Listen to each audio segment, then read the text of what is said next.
করে মারিয়া আপুর সাথে হয়ে গেল দেখা।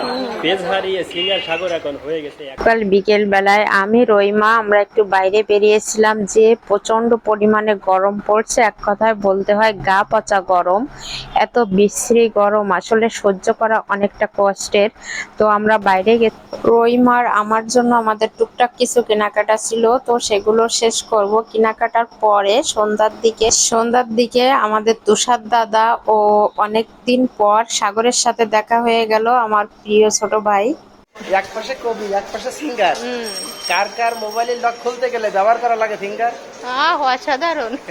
তো দাদার সাথে দেখা হওয়ার সাথে দাদা আমাকে সাগরকে দাদাকে নিয়ে একদম সুন্দর চমৎকার কবিতা বানিয়ে ফেললো।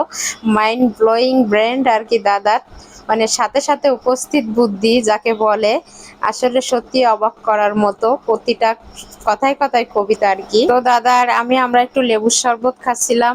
সাগর আবার লেবুর শরবত খাবে না, ও বললো আমি একটু আগে বেলের শরবত খাইছি, তার জন্য ও আর এখন লেবুর শরবত খেয়ে ওর মুখটা নষ্ট করতে চাচ্ছিল না। দাদার সাথে আমাদের আসলে বলতে গেলে একটা আত্মার সম্পর্ক, অনেক গল্প গুজব করছিলাম আর এই যে লেবুর শরবত খাচ্ছিলাম।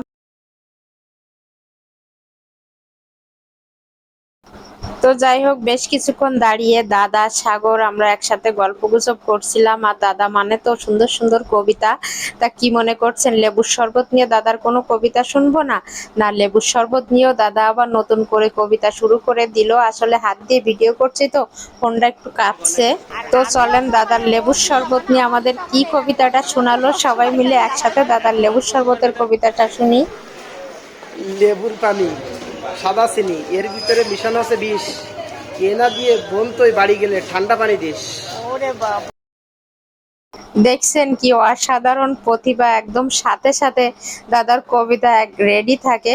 তো বেশ কিছুক্ষণ ধরে এখানে একটু ঠান্ডা শরবত খাইলাম আর গল্পগুজব করলাম। আসলে আমাদের জীবনে এমন কিছু মানুষ থাকে যাদের সাথে আসলে আমাদের রক্তের সম্পর্ক না, কিন্তু আত্মার একটা সম্পর্ক ঠিক হয়ে থাকে। যেমন দাদা আর সাগরকে দেখলে আমার অনেক দিন থেকে মনে হয় ও আমার ছোট ভাইয়ের মতো। ওর সাথে যেদিন থেকে পরিচয় আমার সবসময় সাগরকে মনে হয় ও আমার ছোট ভাই। তো সাগরও কবি হয়ে গেল। হঠাৎ করে মারিয়া আপুর সাথে হয়ে গেল দেখা। পেজ হারিয়ে সিঙ্গার সাগর এখন হয়ে গেছে একা। সত্যি কষ্ট। তো যাই হোক, অনেকক্ষণ গল্প হলো, মজার মজার কবিতা হলো, কথাবার্তা হলো। তারপর সবাই সবাইকে বিদায় দিয়ে এই যে আমরা বাসার দিকে রওনা হলাম। রহিমা আর আমি। তো আসার সময় যেহেতু গরম পড়ছে, একটু আইসক্রিম না করলে কেমন হয়। তো যাই হোক, কোন আইসক্রিম কিনে দুইজন ভ্যানের একদম পিছনে বসছি, যেন পা ঝাঁকাতে ঝাঁকাতে বাড়ি আসতে পারি। তো ভ্যানের পিছনে বসে পা ঝাঁকিয়ে ঝাঁকিয়ে রাতের বেলা এই যে কোন আইসক্রিম খাওয়া, এর যে কি শান্তি।